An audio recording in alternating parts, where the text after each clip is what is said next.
Plus one chemistry ക്ലാസ്സിലേക്ക് എൻ്റെ എല്ലാ കുട്ടികൾക്കും ഒരുപാട് സന്തോഷത്തോടെ സ്വാഗതം. കഴിഞ്ഞ ക്ലാസ്സിൽ നമ്മൾ ഡിസ്കവറി ഓഫ് ഇലക്ട്രോൺ പഠിച്ചു. ഇന്ന് നമ്മൾ പഠിക്കാൻ പോകുന്നത് discovery of proton. Proton discovery നടത്തുന്നതിന് ഗോൾഡ്സ്റ്റീൻ എന്ന് പറയുന്ന സയന്റിസ്റ്റ് 1886 മോഡിഫൈഡ് കാഥോഡ് റേ ട്യൂബില് എക്സ്പെരിമെന്റ് നടത്തി. അതിന്റെ ചിത്രമാണ് കാണിച്ചിരിക്കുന്നത്. നമ്മൾ cathode ray discharge tube experiment വഴി ഉണ്ടാകുന്നത് എങ്ങനെയാണെന്ന് കണ്ടു. ഇവിടുത്തെ ഒരു പ്രത്യേകത എന്താണെന്ന് വെച്ച് കഴിഞ്ഞാൽ, ഇവിടെ ഇതാണ് ആനോഡ്, ഇത് കാഥോഡാണ്. കാഥോഡ് റേസ് കണ്ടുപിടിച്ചപ്പോൾ നമ്മളെടുത്ത കാഥോഡ് റേ ഡിസ്ചാർജ് ട്യൂബില് ഇവിടെ ആനോഡും ഇവിടെ കാഥോഡുമായിരുന്നു. ഇവിടെ ഉപയോഗിച്ചിരിക്കുന്ന കാഥോഡിന് ഒരു പ്രത്യേകതയുണ്ട്, that is perforated.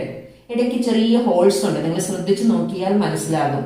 Blue ink കൊണ്ട് മാർക്ക് ചെയ്തിരിക്കുന്നതാണ് അവിടെ കാഥോഡ്, അതിന്റെ ഇടയ്ക്ക് ഹോൾസ് ഉണ്ട്. ഇനി ഈ ഗ്ലാസ് ട്യൂബിനകത്ത് ഹൈഡ്രജൻ ഗ്യാസ് വളരെ കുറഞ്ഞ പ്രഷറിൽ എടുത്തിരിക്കുകയാണ്. ഈ ഗ്ലാസ് ട്യൂബിന്റെ റൈറ്റ് സൈഡിലായിട്ട് സിങ്ക് സൾഫൈഡ് കോട്ടിങ് കൊടുത്തിട്ടുണ്ട്. സിങ്ക് സൾഫൈഡിന്റെ പ്രത്യേകത എന്താണ്? അതൊരു ഫ്ലൂറസെന്റ് മെറ്റീരിയൽ ആണ്. പാർട്ടിക്കിൾസ് അത്തരം മെറ്റീരിയൽസിൽ വന്ന് പതിക്കുമ്പോൾ അവിടെ പ്രകാശം ഉണ്ടാകും, അല്ലെങ്കിൽ ബ്രൈറ്റ് സ്പോട്ടുകൾ ഉണ്ടാകും. ഇതെല്ലാം നമ്മൾ കഴിഞ്ഞ ക്ലാസ്സിൽ കണ്ടതാണ്. ഇനി വാക്വം പമ്പ് കൊടുത്തിട്ടുണ്ട്. എന്തിനു വേണ്ടിയാണ്? പ്രഷർ കുറയ്ക്കുന്നതിന് വേണ്ടിയാണ് കൊടുത്തിരിക്കുന്നത്. പിന്നെ ഹൈ വോൾട്ടേജ് കൊടുക്കാനുള്ള ഒരു സോഴ്സും ഇവിടെ കൊടുത്തിട്ടുണ്ട്. ഈ എക്സ്പെരിമെന്റ് കണ്ടക്ട് ചെയ്തു കഴിഞ്ഞപ്പോൾ കണ്ട കാര്യം ഇതാണ്: ആനോഡിൽ നിന്ന് കുറച്ച് റേസ് ഈ കാഥോഡിന്റെ ഹോൾസ് വഴി റൈറ്റ് സൈഡിലേക്ക് മൂവ് ചെയ്യുന്നതായിട്ടും അത് സിങ്ക് സൾഫൈഡ് കോട്ടിങ്ങില് ഫ്ലൂറസെൻസ് ഉണ്ടാക്കുന്നതായിട്ടും കാണാനായിട്ട് സാധിച്ചു. അപ്പൊ ആനോഡിൽ നിന്ന് മൂവ് ചെയ്യുന്ന ആ റേസ് ആണ് ഞാൻ റെഡ് ഡോട്ടഡ് ലൈൻസ് വെച്ച് കാണിച്ചിരിക്കുന്നത്. ഇനി ബ്ലാക്ക് ലൈൻസ് വെച്ച് കാണിച്ചിരിക്കുന്നത് കാഥോഡിൽ നിന്ന് വരുന്ന റേസ് ആണ്, കാഥോഡ് റേസ് ആണ്. ആക്ച്വലി ഈ ആനോഡ് റേസ് അല്ലെങ്കിൽ ആനോഡിൽ നിന്ന് പുറപ്പെടുന്നു എന്ന് പറയുന്ന റേസ്, അതിനെയാണ് നമ്മൾ ആനോഡ് റേസ് എന്ന് വിളിച്ചത്.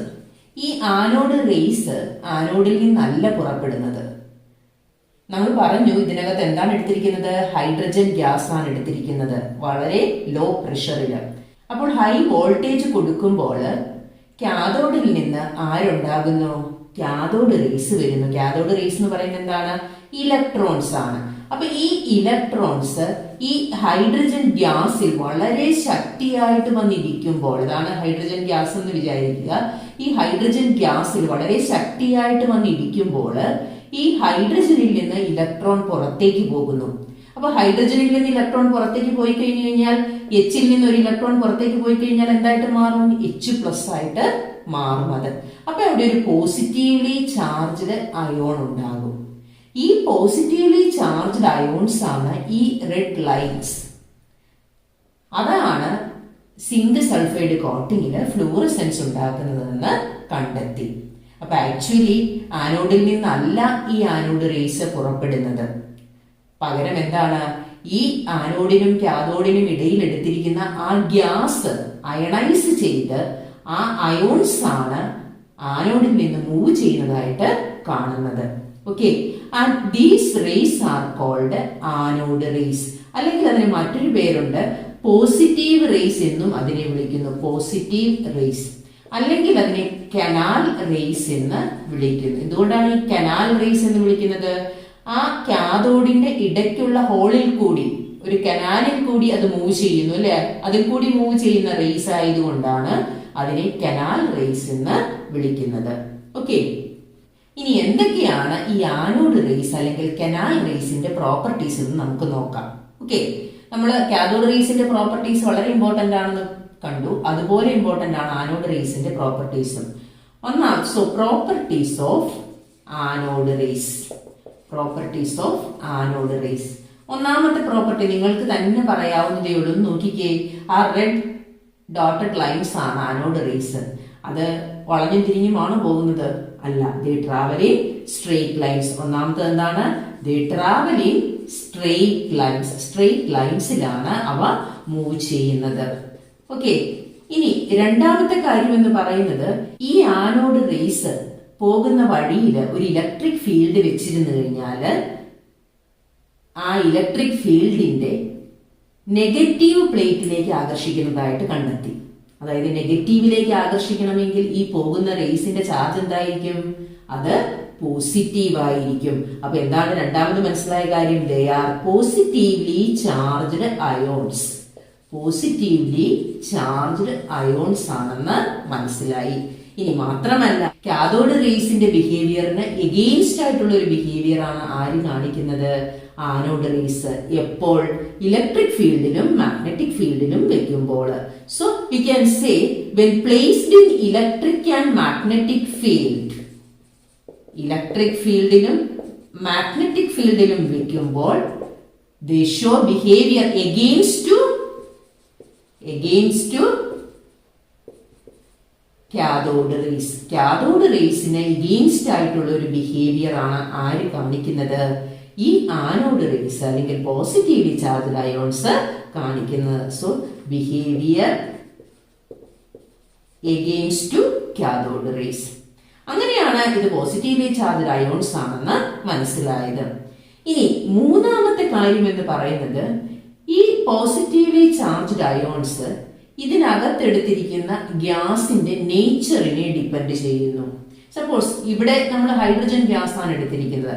ഇതിന് പകരം പല ഗ്യാസുകൾ മാറി മാറി ട്രൈ ചെയ്തു.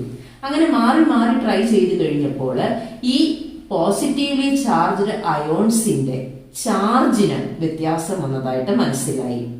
So we can say this anode rays depend on the, എന്തിനെ ഡിപ്പെൻഡ് ചെയ്യുന്നു? Nature of the gas. Cathode rays nature of the ഗ്യാസിനെ ഡിപ്പെൻഡ് ചെയ്യുന്നുണ്ടായിരുന്നോ?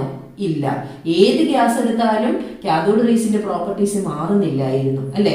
അതുപോലെ മെറ്റീരിയൽ ഓഫ് ദി ഇലക്ട്രോഡ് അനുസരിച്ചും കാഥോഡ് റേസിന്റെ പ്രോപ്പർട്ടീസ് മാറുന്നില്ലായിരുന്നു. എന്നാൽ ആനോഡ് റേസ് അതിനകത്തെടുത്തിരിക്കുന്ന ഗ്യാസ് മാറുന്നതിനനുസരിച്ച് അതിന്റെ പ്രോപ്പർട്ടീസ് മാറി.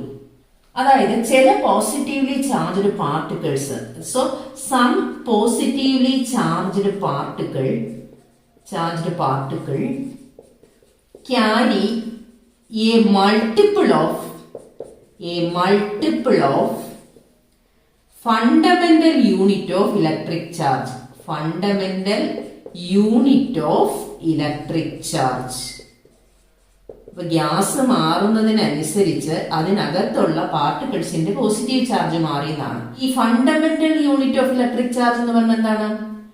ഇലക്ട്രിക് ചാർജ് എന്താ നമ്മൾ പഠിച്ചിരിക്കുന്ന? ഇലക്ട്രിക് ചാർജിന്റെ വാല്യൂ എന്താണ്? ദാറ്റ് ഈസ് 1.6022 into 10⁻⁻19 കൂളോം ആണ് നമ്മൾ പഠിച്ച ഇലക്ട്രോണിന്റെ ചാർജ് എന്ന് പറയുന്നത്. ആ ചാർജിന്റെ മൾട്ടിപ്പിൾസ് ചാർജ് ഉള്ള, അതായത് ഇതിനെ 1 കൊണ്ട് മൾട്ടിപ്ലൈ ചെയ്യുകയും 2, 3, 4 അങ്ങനെ പല നമ്പർ കൊണ്ട് മൾട്ടിപ്ലൈ ചെയ്യുമ്പോൾ കിട്ടുന്ന ചാർജിന് ഇക്വലന്റ് ആയിട്ടുള്ള ചാർജ് ഉള്ള പോസിറ്റീവ് അയോൺസ് കിട്ടി.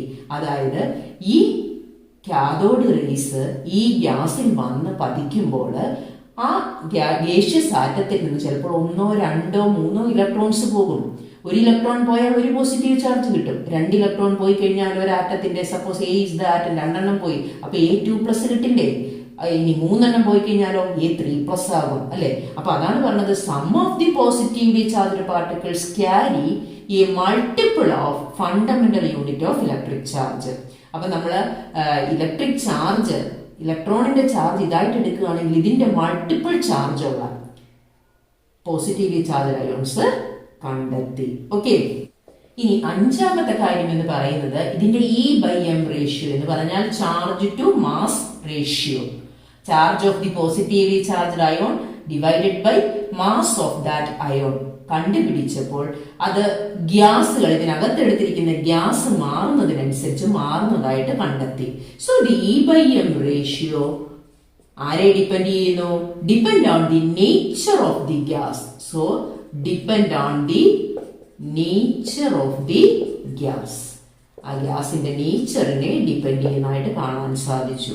അപ്പം പ്രോപ്പർട്ടീസ് ഓഫ് ആനോഡ് റേസ് ഇത്രയാണ്. ദേ travel in straight lines, and they are positively charged ions.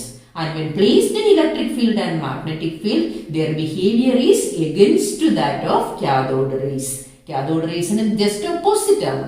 അതിന്റെ കാരണം എന്താണ്? ഇപ്പൊ പോസിറ്റീവ്ലി ചാർജ്ഡ് അയോൺസ് ആണ്. And they depend on the nature of the gas. ഇതിനകത്ത് എടുത്തിരിക്കുന്ന ഗ്യാസിന്റെ നേച്ചറിനെ ഡിപ്പെൻഡ് ചെയ്യുന്നു. Some positively charged particle carry a multiple of fundamental unit of electric charge. And the last one is the E by M ratio that depends on the nature of the gas. Okay, this is important. ഇത് പഠിക്കണം. ഇനി ഈ experiment നടത്തി കഴിഞ്ഞപ്പോൾ hydrogen gas എടുത്തപ്പോഴാണ് ഏറ്റവും smallest mass കിട്ടിയത്. അതായത് smallest and lightest positive iron, അതായത് അതിന്റെ E by M റേഷ്യോ ഒക്കെ കണ്ടുപിടിച്ചപ്പോൾ അതിൽ നിന്ന് mass of the positively charged ion ഏറ്റവും കുറഞ്ഞ മാസ് കിട്ടിയത് ആർക്കാണ്? ഹൈഡ്രജൻ ആണ്. സോ ഹൈഡ്രജൻ ഉണ്ടാക്കുന്ന പോസിറ്റീവ്ലി ചാർജ്ഡ് അയോൺ ആണ് ഏറ്റവും സ്മോളസ്റ്റും ലൈറ്റസ്റ്റും എന്ന് കണ്ടുപിടിച്ചു. The smallest and lightest positive ion is produced by this hydrogen. അതായത് ഹൈഡ്രജൻ എന്തായിട്ട് മാറും? H+ ആയിട്ട് മാറും. ഇതാണ് ഏറ്റവും സ്മോളസ്റ്റും ലൈറ്റസ്റ്റും ഭാരം കുറഞ്ഞതുമായിട്ടുള്ള പോസിറ്റീവ്ലി ചാർജ്ഡ് അയോൺ എന്ന് കണ്ടുപിടിച്ചു. ഗോൾഡ്സ്റ്റീൻ എക്സ്പെരിമെന്റ് ഒക്കെ നടത്തിയെങ്കിൽ ഇതിന് പ്രോട്ടോൺ എന്ന് പേര് കൊടുത്ത സയന്റിസ്റ്റ് റൂദർഫോർഡ് ആണ്. അപ്പോൾ റൂദർഫോർഡ് എന്ന് പറയുന്ന സയന്റിസ്റ്റ് ആണ് പ്രോട്ടോൺ എന്ന് നെയിം ചെയ്ത് ഈ പ്രോട്ടോണിന്റെ ചാർജ് ഓഫ് ദി പ്രോട്ടോൺ എന്താണ്? Charge of proton that is equal to 1 positive charge. ഒരു പോസിറ്റീവ് ചാർജ് ആണ് പ്രോട്ടോണിന്റെ ചാർജ് എന്ന് പറയുന്ന ഒറ്റ പോസിറ്റീവ് ചാർജ്. ഇലക്ട്രോണിന്റെ ചാർജ് എന്താണ്? ഒരു നെഗറ്റീവ് ചാർജ്. ഇനി E by M റേഷ്യോ ഇവിടെയും കണ്ടുപിടിച്ചു, ചാർജ് കണ്ടുപിടിച്ചു.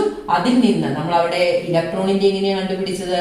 E divided by E by M ആണ് കണ്ടുപിടിച്ചത്. അതുപോലെ പ്രോട്ടോണിന്റെയും മാസ് കണ്ടുപിടിച്ചു ഇത് വെച്ചിട്ട്. So mass of the proton is equal to, ഈ വാല്യൂ ഒന്ന് അറിഞ്ഞിരിക്കുക, it is equal to 1.67 into 10⁻⁻24 gram. ഇലക്ട്രോണിന്റെ മാസ് നമ്മൾ പഠിച്ചില്ലേ, അതുപോലെ പ്രോട്ടോണിന്റെ മാസും ഒന്ന് പഠിച്ചു വെക്കുക കേട്ടോ. ഇത് ഹൈഡ്രജൻ ആറ്റത്തിന്റെ മാസിനോട് ഏകദേശം സിമിലർ ആയിട്ടുള്ള മാസാണ് പ്രോട്ടോണിന്റെ മാസ് എന്ന് പറയുന്നത്. അടുത്തത് ഡിസ്കവറി ഓഫ് ന്യൂട്രോൺ. ഇപ്പോൾ ആറ്റത്തിൽ നമ്മൾ പ്രോട്ടോണിനെയും ഇലക്ട്രോണിനെയും കണ്ടുപിടിച്ചു. അതില് ഒരാറ്റത്തിന്റെ മാസ് എന്ന് പറയുന്നത് അതിന്റെ ന്യൂക്ലിയസിലുള്ള പ്രോട്ടോണിന്റെ മാസാണെന്നും ഉള്ള ധാരണയില് പരീക്ഷണങ്ങൾ തുടർന്നു. അപ്പോൾ പ്രോട്ടോണിന്റെ മാസ് എന്ന് പറയുന്നത് mass of proton is equal to 1.67 into 10⁻⁻24 gram ആണെന്നും മാസ് ഓഫ് ഇലക്ട്രോൺ എന്ന് പറയുന്നത് 9.1 into 10⁻31 kilogram ആണെന്നും നമ്മൾ പഠിച്ചു ഇല്ലേ? ഇത് ഗ്രാമിന്റെ ടേംസിൽ പറയുകയാണെങ്കിൽ എങ്ങനെ എഴുതാം? 9.1 into 10⁻28 gram അല്ലെ? കിലോഗ്രാമിനെ ഗ്രാം ആക്കി മാറ്റാൻ 1000 കൊണ്ട് മൾട്ടിപ്ലൈ ചെയ്താൽ മതി. അപ്പൊ 10⁻³ വരുമ്പോൾ 10⁻28 ആവും അല്ലെ? അപ്പൊ ഇങ്ങനെ മാസ് ഓഫ് ദി പ്രോട്ടോണും മാസ് ഓഫ് ദി ഇലക്ട്രോൺ ഒന്ന് കമ്പയർ ചെയ്ത് നോക്കിക്കേ. ഇലക്ട്രോണിന്റെ മാസ് വളരെ നെഗ്ലിജിബിൾ അല്ലേ?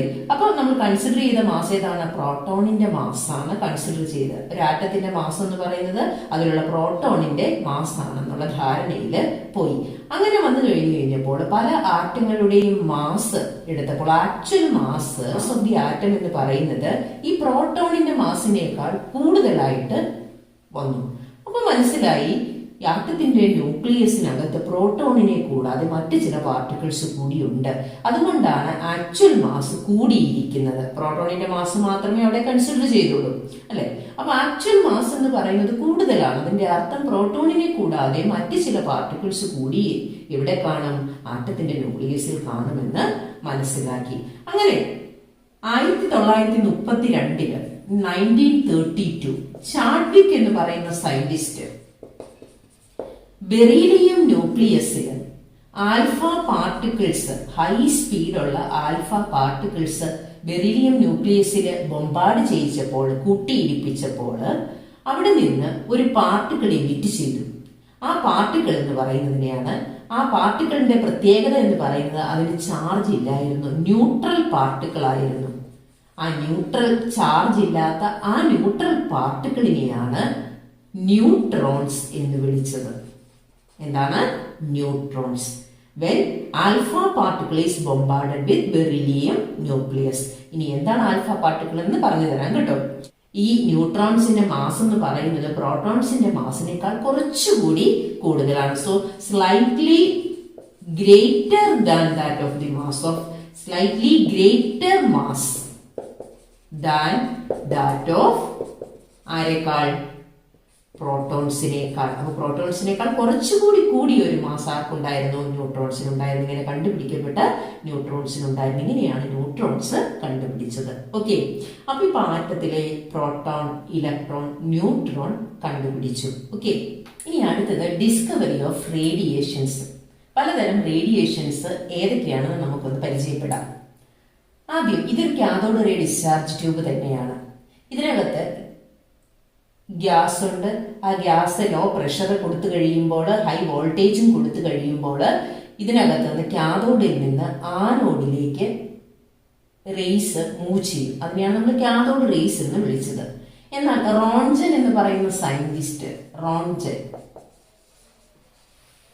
1895 ഈ പരീക്ഷണങ്ങൾ നടത്തിയപ്പോൾ ഒരു കാര്യം കണ്ടത് എന്താന്ന് വെച്ച് കഴിഞ്ഞാല് ഈ കാഥോഡ് റേസ്, അതായത് ഇലക്ട്രോൺസ് ഈ ആനോഡിൽ വന്ന് ഇടിക്കുമ്പോൾ, ഡെൻസ് മെറ്റൽ ആണ് ഈ ആനോഡ്, ആ ആനോഡിൽ വന്ന് ഇടിക്കുമ്പോൾ, വളരെ ശക്തിയായിട്ട് ഇടിക്കുമ്പോൾ ആനോഡിൽ നിന്ന് കുറച്ച് റേസ് പ്രൊഡ്യൂസ് ചെയ്യുന്നതായിട്ട് കണ്ടു.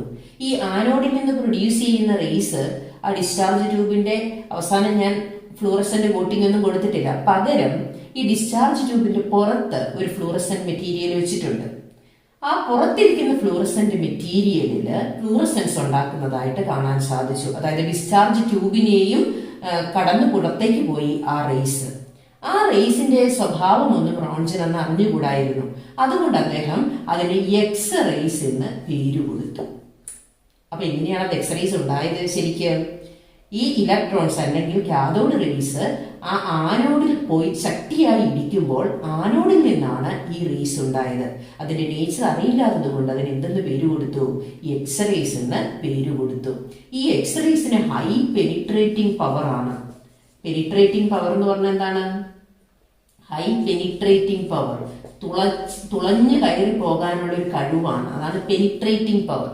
ഏതിനെയും തുളച്ചു കയറി കടന്നു പോകാനായിട്ടുള്ള കഴിവ്. അതുകൊണ്ടാണ് ആ ഗ്ലാസ് ട്യൂബിന് പുറത്തേക്ക് പോയി ഈ റേസ് ഫ്ലൂറസെൻസ് ഉണ്ടാക്കി അവിടെയുള്ള ഫ്ലൂറസെന്റ് മെറ്റീരിയലില്. Okay, so X rays possess high penetrating power. ഇനി കൂടാതെ ഇത് ഈ എക്സ് റേസിനെ ഒരു ഇലക്ട്രിക് ഫീൽഡിലും മാഗ്നറ്റിക് ഫീൽഡിലും വെച്ചപ്പോൾ അതിന് യാതൊരു വ്യത്യാസവും അല്ലെങ്കിൽ യാതൊരു ഡിഫ്ലക്ഷനും ഉണ്ടാകുന്നതായിട്ട് കാണാൻ സാധിച്ചില്ല. So we can say do not deflected by electric field and magnetic field. Magnetic ഫീൽഡിലും ഇലക്ട്രിക് ഫീൽഡിലും വെച്ചപ്പോൾ യാതൊരു ഡിഫ്ലക്ഷനും എക്സ് റേസ് കാണിച്ചില്ല. കൂടാതെ ഇതിന് വളരെ ഷോർട്ട് വേവ് ലെങ്ത് ആണ്. വെരി ഷോർട്ട് വേവ് ലെങ്ത്, വളരെ കുറഞ്ഞ വേവ് ലെങ്ത് ആണ് എക്സ് റേസിനെന്ന് കണ്ടുപിടിച്ചു. ഓക്കെ, തരംഗ ദൈർഘ്യം, വേവ് ലെങ്ത് എന്ന് പറഞ്ഞാൽ തരംഗ ദൈർഘ്യമാണ്. വളരെ കുറഞ്ഞ തരംഗ ദൈർഘ്യം, that is of the order of approximately 0.1 nanometre. ഇത്രയും കുറഞ്ഞ വേവ് ലെങ്ത് ആണ് എക്സ് റേസിനെന്ന് മനസ്സിലായി. ഇനി ഈ എക്സ് റേസിന് ഇലക്ട്രോ മാഗ്നറ്റിക് നേച്ചർ ഉണ്ട്. എന്താണ്? ഇലക്ട്രോ മാഗ്നറ്റിക് നേച്ചർ ഉണ്ട് എന്നും മനസ്സിലായി. ഓക്കെ, ഇങ്ങനെയാണ് എക്സ് റേസ് കണ്ടുപിടിച്ചത്. ഓക്കെ, ഇനി 1896 ഹെൻറി ബെക്കറൽ എന്ന് പറയുന്ന സയന്റിസ്റ്റ്, ഹെൻറി ബെക്കറൽ, ഈ പേര് നിങ്ങൾ കേട്ടിട്ടുണ്ടല്ലേ, കണ്ടുപിടിച്ച പ്രതിഭാസമാണ് റേഡിയോ ആക്ടിവിറ്റി. റേഡിയോ ആക്ടിവിറ്റി എന്താണ്? റേഡിയോ ആക്ടിവിറ്റി എന്ന് പറഞ്ഞു കഴിഞ്ഞാൽ യുറേനിയം, റേഡിയം മുതലായ എലമെന്റ്സിൽ നിന്ന് സ്പോണ്ടേനിയസ് ആയിട്ട് റേഡിയേഷൻസ് എമിറ്റ് ചെയ്യുന്നു. So spontaneous emission of radiations. എന്താണ് ഈ സ്പോണ്ടേനിയസ് എമിഷൻ എന്ന് പറഞ്ഞു കഴിഞ്ഞാൽ? അത് വെറുതെ ഇരുന്നാൽ മതി, അതിനകത്തുനിന്ന് റേഡിയേഷൻസ് തനിയെ എമിറ്റ് ചെയ്തുകൊണ്ടിരിക്കും. അപ്പൊ അതുകൊണ്ട് നമുക്ക് ഇതിനൊന്നും ഓപ്പൺ എയറിൽ അങ്ങനെ ഒന്നും വെച്ചിരിക്കാൻ പറ്റില്ല. അപ്പൊ ലെഡ് ചേംബറിനകത്താണ് ഇവയെ നമ്മൾ വെക്കുന്നത്. എന്നിട്ടാണ് ഇവയുടെ റേഡിയേഷൻസിനെ കുറിച്ച് പഠിക്കുന്നത്. അപ്പൊ ഈ ഒരു ഫിനോമിനനാണ് റേഡിയോ ആക്ടിവിറ്റി എന്ന് പറയുന്നത്. So it is the phenomenon of spontaneous emission of radiations by certain elements like uranium, radium, etc. And these elements are called radioactive elements. അപ്പോൾ ഈ എലമെന്റ്സിനെ നമ്മൾ എന്തെന്ന് വിളിക്കും? റേഡിയോ ആക്റ്റീവ് എലമെന്റ് എന്ന് വിളിക്കും. അങ്ങനെയുള്ള ഒരു റേഡിയോ ആക്റ്റീവ് എലമെന്റ് ആണ് അവിടെ എടുത്തിരിക്കുന്നത്. അതൊരു ലെഡ് ചേംബറിനകത്ത്, ആ ബോക്സ് എന്ന് പറയുന്ന ലെഡ് ചേംബർ ആണ്. കാരണം റേഡിയേഷൻസ് മനുഷ്യ ശരീരത്തിലൊക്കെ ഏറ്റ് കഴിഞ്ഞു കഴിഞ്ഞാൽ ഒരുപാട് ദൂഷ്യങ്ങളുണ്ട്. അപ്പൊ അതുകൊണ്ട് തന്നെ ലെഡ് ചേംബറിനകത്ത് വെച്ചിരിക്കുന്നു. അപ്പൊ ആ റേഡിയോ ആക്റ്റീവ് എലമെന്റിൽ നിന്ന് റേഡിയേഷൻസ് എമിറ്റ് ചെയ്യും. 3 ടൈപ്പ് റേഡിയേഷൻസ് ആണ് അവർ കണ്ടത്.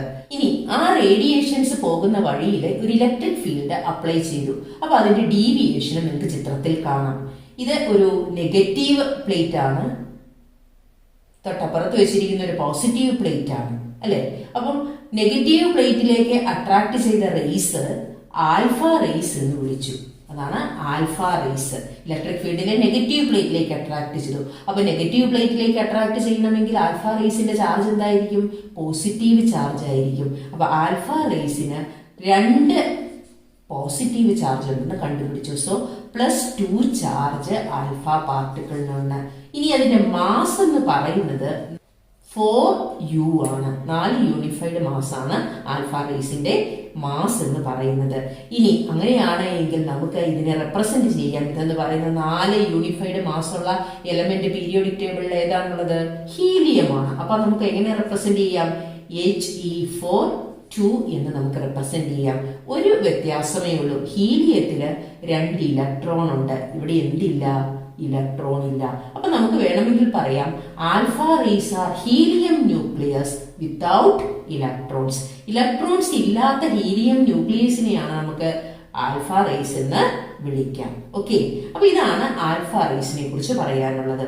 ഇനി അടുത്തത് ബീറ്റ റേസ് ആണ്. ബീറ്റ റേസ് പോസിറ്റീവ് പ്ലേറ്റിലേക്കാണ് അട്രാക്ട് ചെയ്തത്. ഈ ബീറ്റ റേസിന്റെ മാസും ചാർജും ഇലക്ട്രോണിന്റെ ഇതിന് സമാനമാണെന്ന് കണ്ടെത്തി.